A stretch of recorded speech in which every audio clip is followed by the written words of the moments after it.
Bonjour à tous et bienvenue donc à cette troisième table ronde des 2 ans du GIO. Donc troisième table ronde qui va être consacrée à cette question importante, comment les régulateurs peuvent-ils accompagner les développeurs de projets innovants. Donc je suis Stéphane Vigneault, médecin oncologue et conseiller médical à la DEI et à la NSM. Donc pour cette table ronde, nous avons donc la chance d'avoir Lise Alter de l'Agence Innovation en Santé qui est présente avec nous. Nous avons le professeur Antoine Ténière qui va nous rejoindre dans un instant là, qui arrive. Nous avons ensuite Hubert Galmiche de l'HAS qui est avec nous et Valérie Denux de la DEI pour cette donc, table ronde sur le côté régulateur dans le soutien à l'innovation. Je vous propose de commencer donc avec Lise Alter. Donc merci encore d'être présente avec nous aujourd'hui et je vous adresse finalement la question pour l'AIS, comment l'AIS peut se positionner pour accompagner les développeurs de projets innovants. Bonjour à tous, merci pour cette invitation. Je suis très heureuse de pouvoir échanger avec l'ensemble des collègues sur cet enjeu majeur qui est effectivement l'accompagnement des porteurs de projets innovants en France aujourd'hui. On voit bien qu'il y a une forte demande effectivement notamment de la part des plus petites entreprises, ou en tout cas celles qui sont moins habituées aux enjeux d'accès au marché en France de façon générale, de se repérer à travers tout le système de régulation, depuis l'autorisation des essais cliniques jusqu'à l'évaluation par la Haute Autorité de Santé, et puis ensuite la négociation du prix. Donc peut-être très rapidement, avant de répondre précisément à la question, je vais juste resituer un petit peu l'Agence de l'innovation en santé, qui est un nouvel objet, effectivement, qui s'inscrit dans le cadre du plan France 2030. Un plan qui consacre donc 7,5 milliards d'euros aux investissements dans le cadre de l'innovation en santé, donc autour de plusieurs stratégies d'accélération sur la bioproduction, notamment les biomédicaments, les maladies infectieuses émergentes, le numérique en santé et les DM innovants, donc des investissements majeurs pour faire de la France une des nations les plus souveraines et innovantes en Europe. Donc l'AIS va avoir la charge de poursuivre le pilotage et le suivi de ce plan France 2030. Et au-delà de ça, puisque le secteur de la santé est effectivement très régulé, l'Agence de l'innovation en santé a pour objectif, d'une part, de faire de la prospective pour identifier les innovations de demain et partager en interministériel l'impact qu'elles pourront avoir sur le système de santé et le financement du système de santé, et puis d'autre part d'accélérer l'ensemble des process administratifs et réglementaires, les simplifier autant qu'elle pourra le faire, pour permettre une arrivée plus précoce sur le marché des produits de santé innovants et permettre aux patients d'en bénéficier le plus tôt possible. Et évidemment, autour de cet axe d'accélération va nécessairement s'intriquer un axe d'accompagnement des porteurs de projets prioritaires, tout au long de la chaîne de valeur et selon le niveau de maturité de ces porteurs de projets, depuis le transfert de technologie en passant par effectivement les enjeux réglementaires d'autorisation de ces cliniques, d'accès au marché, d'évaluation et de négociation du prix. Donc dans ce cadre-là, évidemment, l'agence, qui est une petite structure finalement d'une quinzaine de personnes, va devoir s'appuyer et capitaliser sur les initiatives qui existent. Et c'est en ça que je pense que le guichet innovation et orientation de la NSM est une structure et un guichet vraiment fondamental sur lequel l'agence va devoir s'appuyer. Et en ce sens, elle va finalement, de façon très, très rapprochée, faire office de catalyseurs et accompagner vraiment les porteurs de projets à travers les différents guichets, faire un relais, avoir des référents et permettre voilà, d'anticiper au maximum les attentes à la fois de la NSM, de la HAS notamment, pour que les porteurs de projets puissent vraiment se préparer au maximum. Merci pour ces propos de présentation et d'introduction. Je me permets de passer directement la parole donc, à Antoine Ténière qui vient nous rejoindre comme promis, donc, pour présenter peut-être la place de Paris Santé Campus dans cette question justement de l'accompagnement à l'innovation.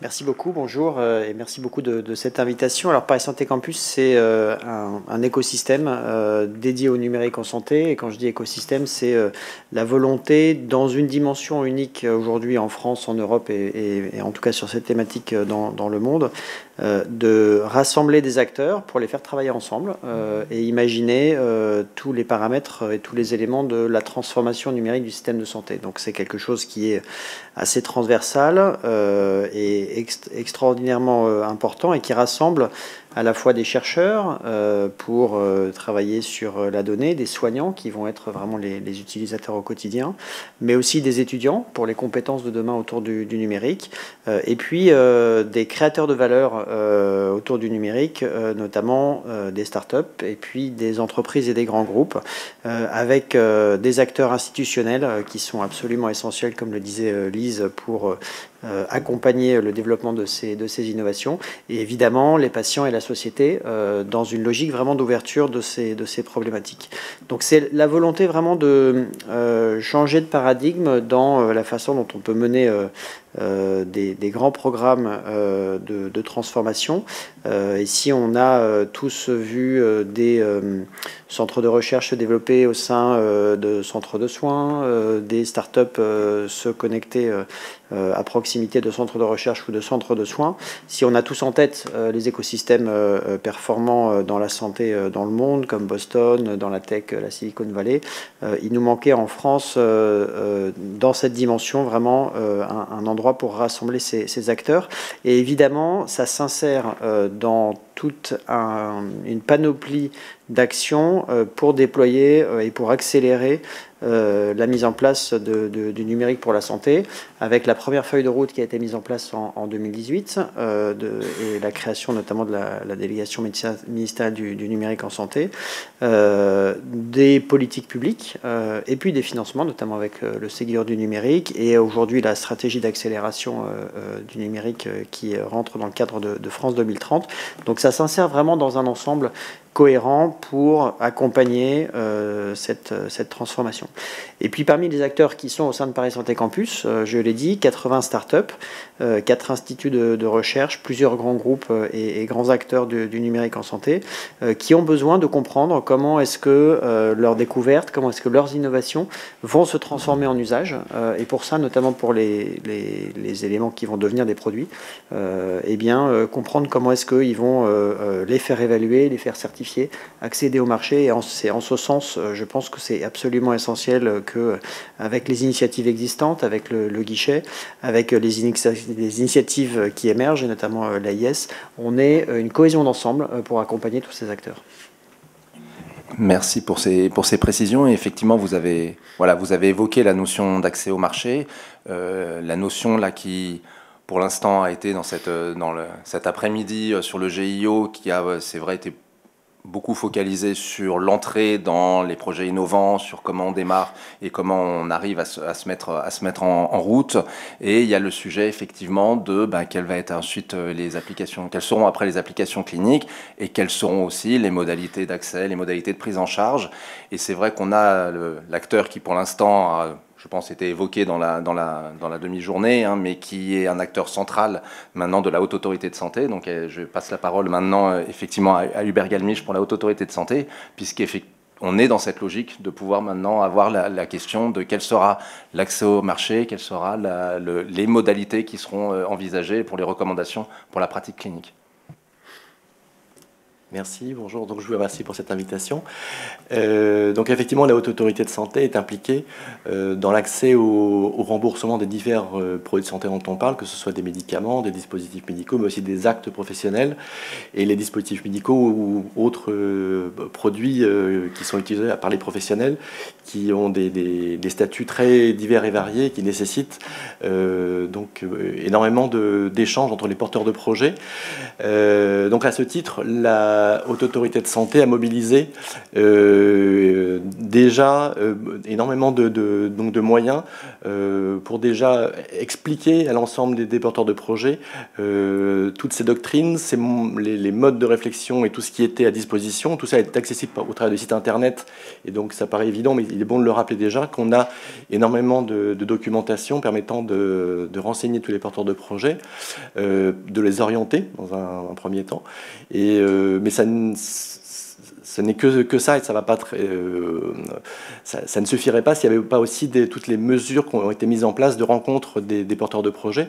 Et à ce titre-là, on développera, je pense, après, mais on a mis en place ce qu'on appelle des rendez-vous précoces, c'est vraiment des rendez-vous permettant d'échanger avec les porteurs de projets sur les modalités de réalisation des études cliniques, leur permettant d'avoir un avis précis et bien sûr pas forcément aussi liant peut-être que les porteurs de projets pourraient le vouloir, mais au moins ce sont des formes de rencontres très précoces, confidentielles, gratuites, non liantes, mais qui leur permettent d'obtenir une position des services de la HAS sur le développement des produits qu'ils veulent mettre sur le marché et donc amener au remboursement ensuite. Et puis on a des formes aussi de rendez-vous qu'on appelle des rendez-vous pré-dépôt, permettant de répondre de façon plus précise sur la constitution elle-même du dossier. Et je pense qu'effectivement on pourra en parler de façon plus détaillée dans un deuxième temps. Oui, oui, tout à fait. Je pense que c'est un élément important où effectivement on y reviendra dans cette table ronde sur ces notions de différents rendez-vous. Juste avant justement d'y revenir, je passe la parole donc à Valérie Denux, qui est la directrice de la DUI, donc Direction Europe Innovation, donc à la NSM. Donc finalement, vous avez entendu parler de la DUI par sa lettre innovation dans le sens du guichet innovation et orientation. Mais la DUI a deux jambes, et la deuxième jambe, c'est l'Europe. Et c'est vrai que dans nos discussions ou sur tous ces process d'accompagnement qu'on est en train de discuter, finalement de l'idée jusqu'au remboursement, il y a un contexte national indiscutable, mais il y a aussi un contexte européen à prendre en compte. Et je pense que c'est intéressant de pouvoir aussi l'intégrer dans nos réflexions. Donc Valérie, peut-être quelques mots là-dessus. Oui, je vous remercie beaucoup. Donc effectivement, je ne reviendrai pas sur le positionnement de la NSM dans le champ de l'innovation, ça a été dit largement, mais quand même vous dire que on souhaite, il y a 4 points à mon avis qu'on peut retenir. Le premier, c'est que la NSM a une place importante dans l'innovation en santé, puisque les produits de santé représentent évidemment une part qui est presque majeure, je dirais. Nous avons aussi le sujet du lien donc les uns avec les autres, qui est essentiel, et dire que la NSM souhaite vraiment se positionner dans l'écosystème en partenariat avec l'Agence pour l'innovation en santé sous son égide, bien sûr, mais aussi avec des partenaires tels que Paris Santé Campus. Et donc pour nous, c'est vraiment important de se positionner ainsi. Il faut aussi se dire qu'il faut être rationnel malgré tout, et que nous avons des critères de priorisation sur les accompagnements. Peut-être que ça n'a pas été assez souligné tout à l'heure, mais vous dire que, évidemment, on souhaite accompagner les porteurs de projets qui répondent à des besoins de santé publique ou à des innovations qui nous paraissent des innovations majeures pour les prises en charge des patients. Mais on peut aussi se réserver, bien sûr, la possibilité de se dire que ce n'est pas dans nos critères à ce moment-là. On a dit aussi qu'il fallait qu'on puisse poser des questions le plus tôt possible, et ça c'est évidemment un point important. Ceci étant, on peut aussi dire qu'à ce stade c'est trop tôt, ou quand on revient une deuxième fois, il faut peut-être compléter un peu plus les données. Voilà, donc je voulais faire passer quand même ces messages-là, et dire que nous avons une dynamique au-delà du GIO qui est une dynamique de partage autant que possible des besoins avec les porteurs de projets, avec la santé publique. Et notamment, nous avons aussi mis en place un comité d'interface avec le LEM, avec le SNITEM et avec la conférence des DG de CHU. Voilà, donc ça, c'est pour vous montrer la dynamique dans laquelle on est de partage, d'échange et aussi de priorisation des accompagnements. Et évidemment, tout ceci va in fine à l'Europe. On va y revenir. Merci pour ces précisions. Donc là, on entend très clairement finalement l'importance de l'innovation, l'importance du soutien à l'innovation qui est partagé par l'ensemble des acteurs ici présents. Maintenant, si on se met à la place de ceux qui nous écoutent et qui vont peut-être se dire mais attention, est-ce qu'on n'est pas certes avec le guichet, les rendez-vous, le soutien avec les startups, mais est-ce qu'on n'est pas sur ce risque de millefeuille? Est-ce qu'on n'est pas sur ce risque d'avoir des initiatives qui vont peut-être poser des questions de coordination? Donc finalement, et c'est l'intérêt d'être là réunis tous ensemble sur cette table ronde, comment se coordonner, comment arriver à travailler pour que finalement il y ait une cohérence et un soutien qui puisse tout au long de la production de l'innovation. Lise peut-être pour l'AIS, puisque justement c'est finalement l'emblème de la question posée. Exactement. Je crois que cette question a été au cœur des discussions qui ont fondé même l'agence. Donc c'est évidemment le premier écueil qu'il va falloir éviter, ne pas se substituer à ce qui existe et en même temps permettre d'avoir une vision cohérente, lisible de l'écosystème en articulant les guichets existants. Donc je crois que c'est vraiment, et on a eu l'occasion évidemment d'échanger, de commencer à travailler sur les fondements de ce partenariat qu'on va mettre en œuvre à la fois avec Paris Santé Campus, la HS et la NSM. Et l'objectif de l'agence va être vraiment de coordonner tout cela et de permettre aux acteurs, en ayant un point de contact privilégié au niveau de l'agence, puisqu'on aura des référents pour les projets accompagnés, d'être guidés finalement sur ce chemin, sur ce parcours d'innovation, en ayant la possibilité d'être adressé notamment à la NSM pour les enjeux des essais cliniques, à la HS pour les enjeux d'anticipation du montage des designs dans la perspective d'une évaluation. Et puis on aura évidemment la possibilité de nous retrouver également tous autour de la table en tant qu'agence et structure de régulation pour donner justement cette visibilité, cette lisibilité. Donc c'est vraiment tout l'enjeu, je pense, de se mettre d'accord aussi sur ce portefeuille finalement de projets accélérés qui vont être, alors on verra à quelle échéance on le mettra réellement en musique, mais en tout cas l'idée c'est d'avoir une forme de label AIS qui permettra à tous d'être très, très au fait de ce que ça signifie pour le porteur de projet et que ces projets puissent bénéficier notamment des process fast track aussi bien côté HAS qu'ANSM sur la base des process existants pour réellement répondre à ce double enjeu d'accélération et en même temps de cohérence et de lisibilité des guichets des dispositifs existants. Merci pour ces précisions. Effectivement, le sujet label est un sujet qui forcément pourra interroger et poser d'autres questions. Antoine Thénière, pour la place, finalement, le numérique en santé, la place de Paris Santé Campus dans ces notions de coordination, puisqu'effectivement, on sait que c'est un domaine où il va y avoir beaucoup d'initiatives, beaucoup de start-up qui pourraient partir dans des directions et forcément avec des acteurs qui ne sont pas forcément très au fait des enjeux de régulation, des enjeux de réglementation. Comment Paris Santé Campus se positionne dans la coordination et éviter finalement d'avoir des circuits qui soient trop complexes? Oui, alors il y a énormément d'enjeux et d'ailleurs je crois qu'un des éléments forts c'est qu'on partage tous les constats aujourd'hui et c'est donc plus facile d'arriver à trouver ensemble des solutions et de voir comment chacun s'articule et surtout comment est-ce qu'on peut réfléchir avec la notion de parcours vis-à-vis des startups. En tout cas, c'est comme ça, nous, sur le numérique, qu'on essaye de voir les choses avec des solutions vraiment au démarrage. On a des acteurs qui travaillent sur la prématuration, la maturation, le transfert de l'innovation. On a des acteurs qui ont vraiment toutes les briques pour assembler des jeunes entreprises, notamment des startup studios. C'est le cas d'Inria, par exemple. Et puis, je mentionnais INSERM Transfert sur les enjeux de transfert. Et puis derrière, on a aussi des acteurs qui vont accélérer sur l'incubation, l'accélération, l'internationalisation. Donc on a en fait des réponses qui sont adaptées à chacune des étapes de croissance de ces acteurs-là, qui viennent de la recherche académique ou pas, quelle que soit leur origine.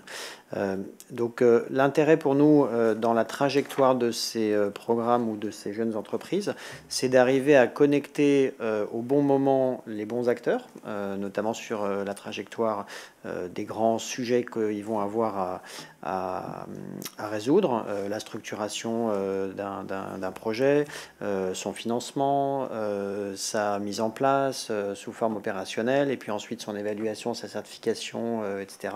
Et je vous passe tous les sujets pricing, business model, et voilà. Et donc, ce qui est intéressant aujourd'hui, c'est qu'on a la possibilité d'avoir vraiment une chaîne complète de développement de ces programmes dans lequel ensemble on va pouvoir assembler toutes les expertises coordonnées avec deux éléments, je pense, très forts.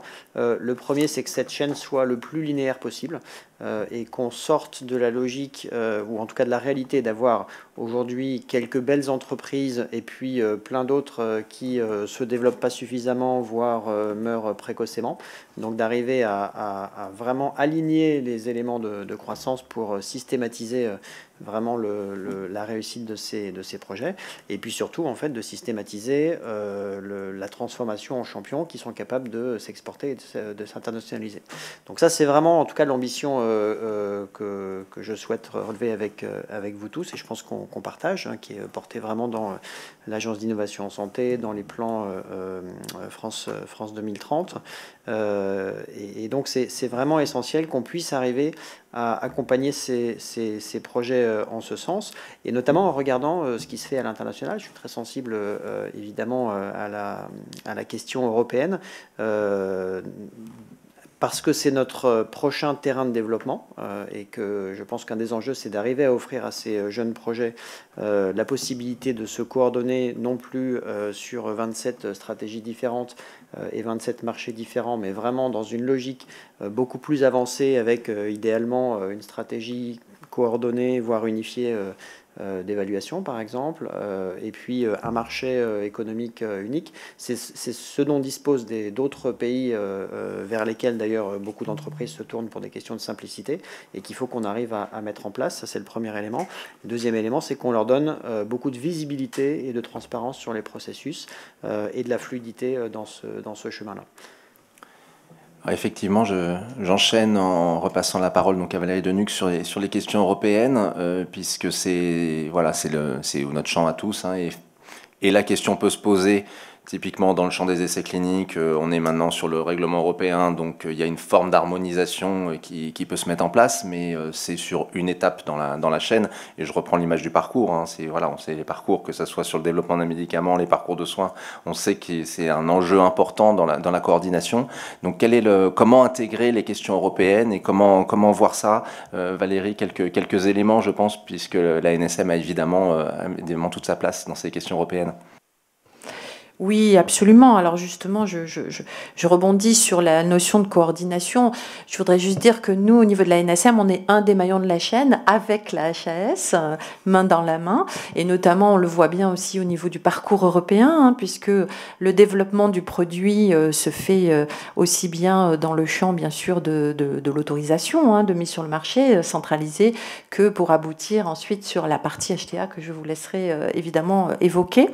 Ce que je voudrais dire aussi, c'est que peut-être pour rebondir avant de finir sur la réponse européenne sur la notion de priorisation, dire que très clairement, tous les projets qui seront labellisés AIS, pour nous, seront des priorités au niveau du guichet. Et évidemment, on les abordera comme tels et on les accompagnera vers l'Europe si nécessaire et si possible, bien sûr, d'aller plus loin pour eux. Donc, au niveau européen, on travaille aussi sur l'accompagnement à l'innovation, notamment via les avis scientifiques européens, mais aussi les avis scientifiques simultanés qu'on a évoqués tout à l'heure lors de la première table ronde. C'est très intéressant parce que ça permet aux porteurs de projets éventuellement d'avoir un avis de 2-3 pays dans lesquels ils veulent mettre en place leur essai clinique, par exemple. Donc on travaille à se coordonner à ce niveau-là. Il y a aussi au niveau européen, bien sûr, vous le savez maintenant, les essais cliniques sont dans le règlement européen. Donc on peut accompagner sur ce règlement européen et sur le dépôt des dossiers au niveau donc du CTIS, par exemple avec des réunions de pré-soumission pour préparer ce dépôt. On peut aussi être rapporteur, hein, pour le porteur de projet si il le souhaite, et si nous on le peut et que ça fait partie bien sûr de nos critères de priorisation. Et enfin, bien sûr, l'autorisation de mise sur le marché ou, in fine aussi, bien sûr, le marquage CE, j'oublie pas les dispositifs médicaux et tout l'accompagnement sur le nouveau règlement qui a été particulièrement générateur de charges pour nos camarades de la DMC-DIV. Donc voilà, donc l'Europe, on le sait, c'est l'aboutissement de l'innovation en termes de développement et d'autorisation.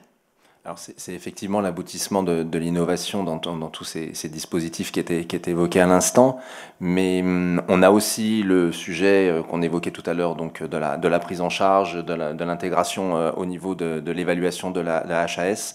Et donc je pense que c'est intéressant de revenir sur ce que vous évoquiez tout à l'heure, hein, Hubert Glamisch, sur les notions de rendez-vous précoce, puisque finalement, dans ce qu'on discute avec le GIO, on peut avoir des sujets quand on contacte l'ANSM qui sont finalement très précoces dans le développement, avec des problématiques de première administration à l'homme ou dans les essais, les premiers essais cliniques, qui sont pas les mêmes problématiques que celles qui seront de l'essai dans l'enregistrement et qui seront pas celles des problématiques que la Haute Autorité de Santé peut mettre en avant pour l'évaluation de la définition du service médical rendu et de la SMR et ASMR. Et donc, à quel moment aller voir dans ce parcours quel est le bon moment pour la HAS? J'allais dire le plus tôt possible, comme toujours, puisque le maître mot dans ces cas-là, c'est anticiper, et pour les porteurs de projets, c'est anticiper. Et donc, on mène déjà actuellement des rencontres précoces au niveau européen, quand cela est possible et même demandé, dans un cadre avec l'EMA et puis au besoin d'autres agences d'évaluation d'HTA européennes.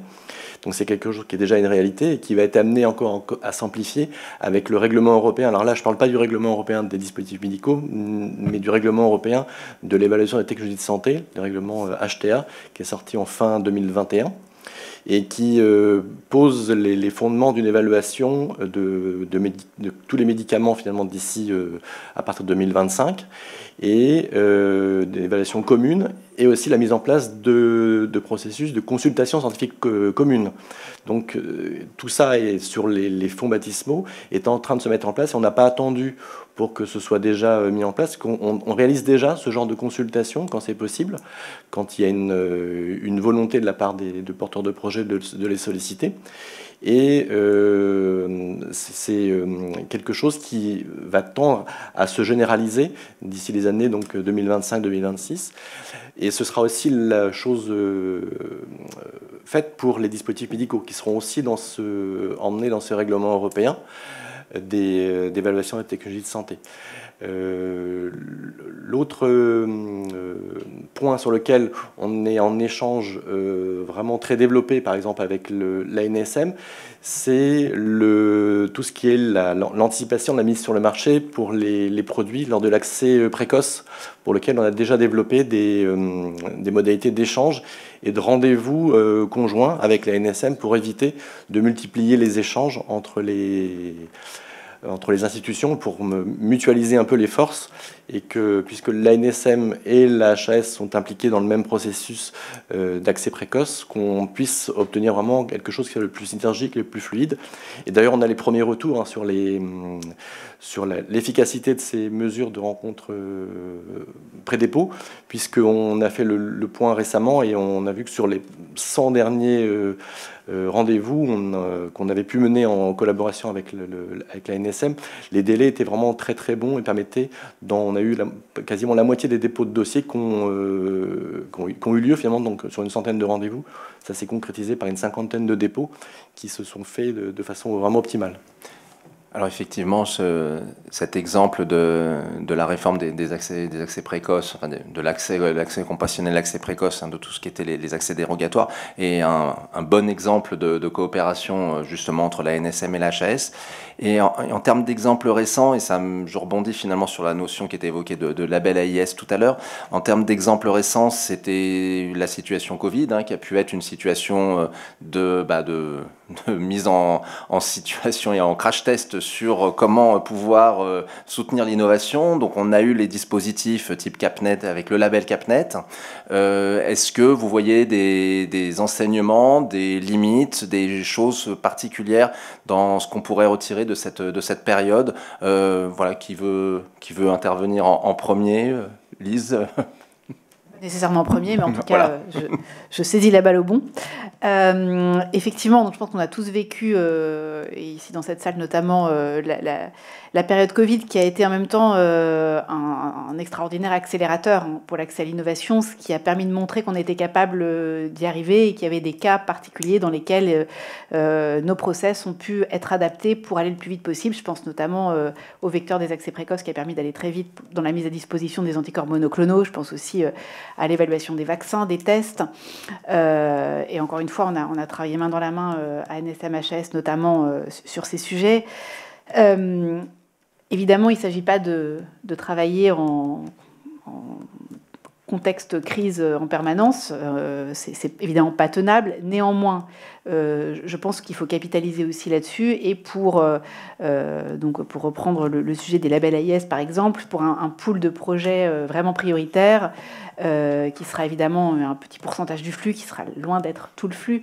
Je pense qu'on peut travailler là-dessus pour collectivement se mettre en ordre de marche pour avoir des process accélérés.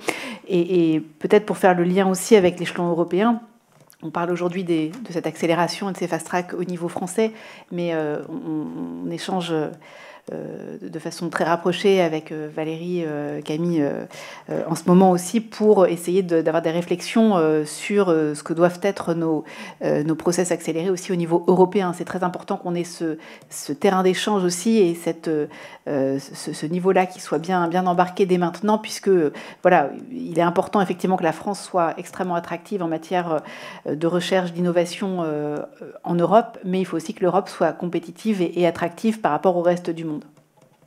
Oui, effectivement, l'un des sujets sur le... Effectivement, vous avez mis en avant les succès qu'il y a pu avoir pour l'accès à l'innovation. L'une des limites et l'une des critiques qui a pu être émise, c'était le risque de dispersion dans les projets. Donc, comment réagir, comment anticiper, hors contexte de crise évidemment, pour avoir une stratégie qui puisse permettre de définir des priorités qui permettent malgré tout à des projets innovants et originaux d'émerger. Voilà, ce positionnement, peut-être, Antoine Ténière, quelques commentaires là-dessus? Oui, merci. C'est très synthétique, parce qu'il y a beaucoup d'analyses qui ont été faites et qui sont toutes très importantes, mais moi je retiens, à partir d'un constat que tout le monde a fait, y compris le grand public, d'un relatif, alors je ne sais pas quel est le bon terme, déclassement ou de relative difficulté, quatre grands points qui sont importants et qui sont positifs et qui sont des éléments à vraiment renforcer.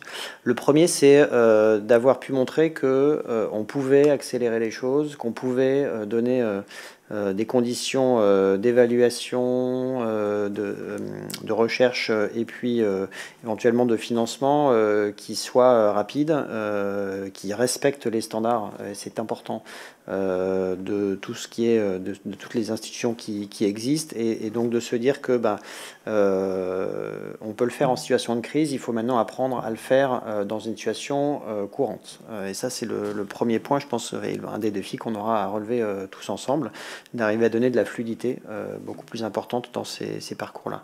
Le deuxième qu'on avait un petit peu oublié, je trouve, c'est l'extraordinaire richesse qu'il y a dans les synergies et le rassemblement des acteurs quand ils se mettent ensemble pour résoudre un problème. Et on l'a vu là aussi dans différents périmètres, dans différents territoires, avec toujours beaucoup d'enjeux et beaucoup d'engagement des acteurs. Et ça, je souhaite vraiment que ce soit quelque chose qui soit acquis et qui nous permette vraiment d'avancer, notamment sur ce premier point, d'arriver à donner de la fluidité dans les évaluations. Le troisième qui a été mis en avant, et vous l'avez abordé, c'est l'enjeu de coordination. Et on a vu, notamment dans les premières initiatives de recherche clinique, beaucoup d'essais fleurir et finalement diviser, entre guillemets, le nombre de patients qu'on pouvait inclure. Et pour certains, finalement, ne pas arriver à inclure, alors qu'il y avait une quantité de patients qui était on va dire, inégalé, si je puis dire, avec les guillemets. Et donc ça, c'est un enjeu fort qui, finalement, est le corollaire de mon deuxième point, qui était la nécessaire synergie, le rassemblement des acteurs.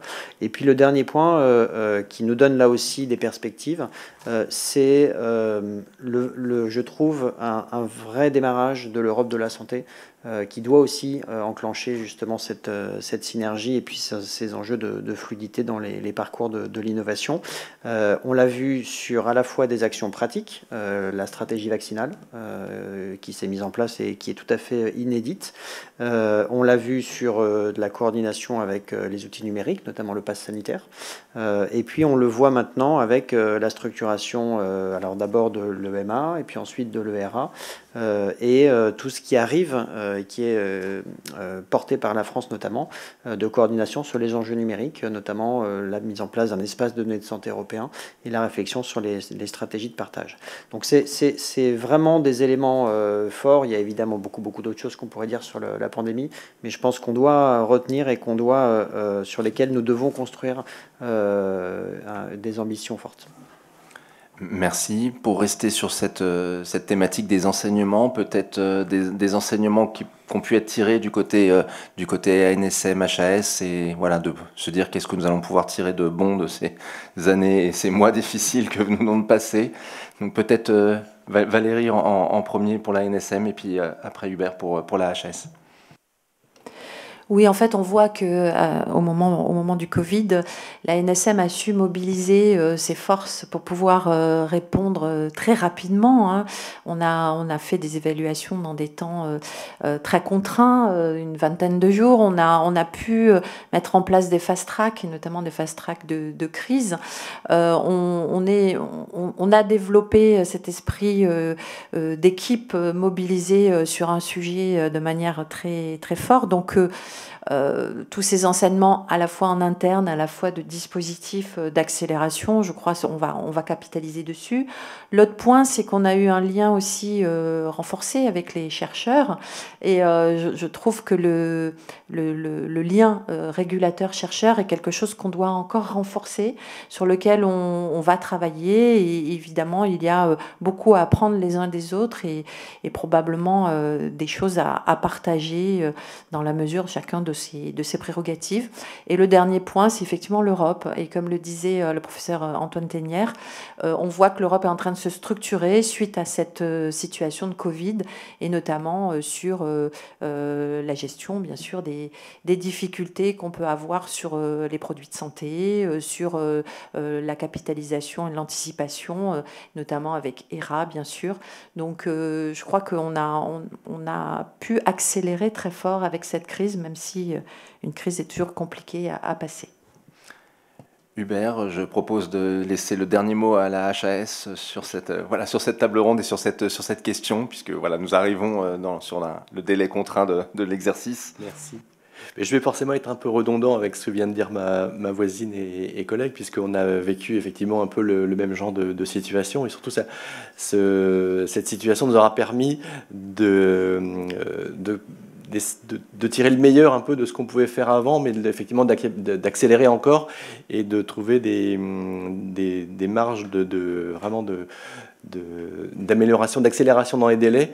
Déjà, on était souvent pas mauvais, je dirais, mais on a su trouver des trésors d'imagination pour réussir à mobiliser les gens, pour réussir à fédérer un peu les équipes. Donc, que ce soit en interne au niveau de la HAS, mais rien ne se fait sans les équipes, comme avec le relais des experts externes et des membres de nos commissions.